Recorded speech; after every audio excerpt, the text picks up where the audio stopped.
What does it look like when a team with 99.9% chance to win completely blows it? Well, shockingly, in one of Michael Jordan's last games with the Bulls, we got a chance to see, as after Cedric Ceballos missed this jump shot, the Dallas Mavericks had less than a 0.1% chance to beat the dynasty Chicago Bulls before the Mavs pulled off the near impossible. A perfect storm saw Cedric redeem himself and catch fire as the Bulls missed several key free throws down the stretch, got a 5-second inbound violation, went down by 3 points with 11 seconds left, and finally watched as Ceballos drained a 3 to tie this game with the overtime victory, giving us officially one of the rarest feats in basketball, the 0.1% comeback. Which got me thinking, how often has a 0.1% comeback happened, and more importantly, what is the actual greatest comeback in NBA history? Over 60,000 games should give us roughly 60 games to work with here. The biggest question is, when it comes to the greatest comeback ever, what should we value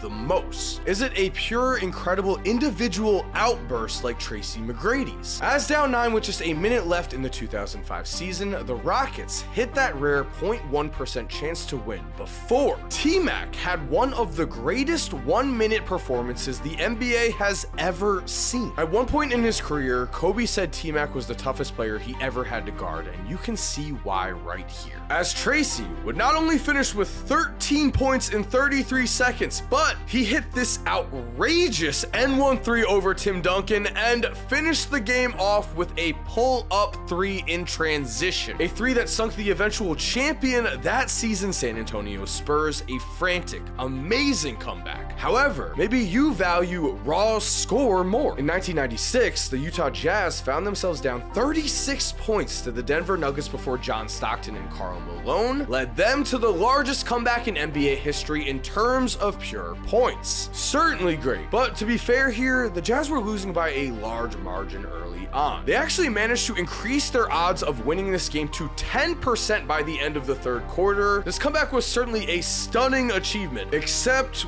we can immediately one-up this longer comeback with possibly the greatest regular season team comeback of all time. With over 8 minutes left in the fourth quarter in the 2020 season, the Sacramento Kings were losing by over 20 points and had less than 0.1% chance to win when, fast forward to around a minute left, and if we look, they still had the same odds of winning, almost zero. Yes, for over 7 minutes in this game, the Kings should have been dead, only we had missed free throws. We had a big three-pointer by Buddy Hield, and then we had one of the greatest 300 IQ endings to a regular season game ever. As at the foul line, down by 2 points with only 1 shot left, De'Aaron Fox made one of the rarest plays you can see in an NBA basketball game, chucking the ball off of his own rim, grabbing the miss, and tying this game. The Kings would cement this all-time comeback with an overtime win, which means we found our answer, right? Well, I'd say so far there has been a bit of a problem with our calculations, and that has been we haven't included the stakes. If we were to watch the worst team in basketball right now, the Detroit Pistons, come back from 40 points down to anyone, would all of the news headlines the next day be the greatest comeback in NBA history just happened? No. We would say, wow, the Pistons won a game? Is K a bust? A meaningless basketball game can give us an amazing comeback, but it can't give us the best one. We know the playoffs raise the stakes. We know the only games that really matter are playoff games. So for instance, when we compare T-Mac's unreal individual run to Nate Robinson's Game 4 of the 2013 playoffs, we find that Nate had just as much of a not human type performance. He just had more on the line. Chicago would win this first round series in 7 games, which means they could not lose a single one, which also means if Nate Robinson did not score 12 straight points to bring the Bulls back in what might be the most improbable comeback we've ever seen, as the Bulls were down 14 with 3 minutes and 16 seconds left to go, they had only a 0.1% chance to win at that point, only to watch as Nate Robinson saved them. This is how we should remember Nate. This win nothing else. Only to be fair, this win also only brought the Bulls a first series win before they would eventually lose in round 2. What we really need is a team that comes back in tremendous fashion and wins the NBA championship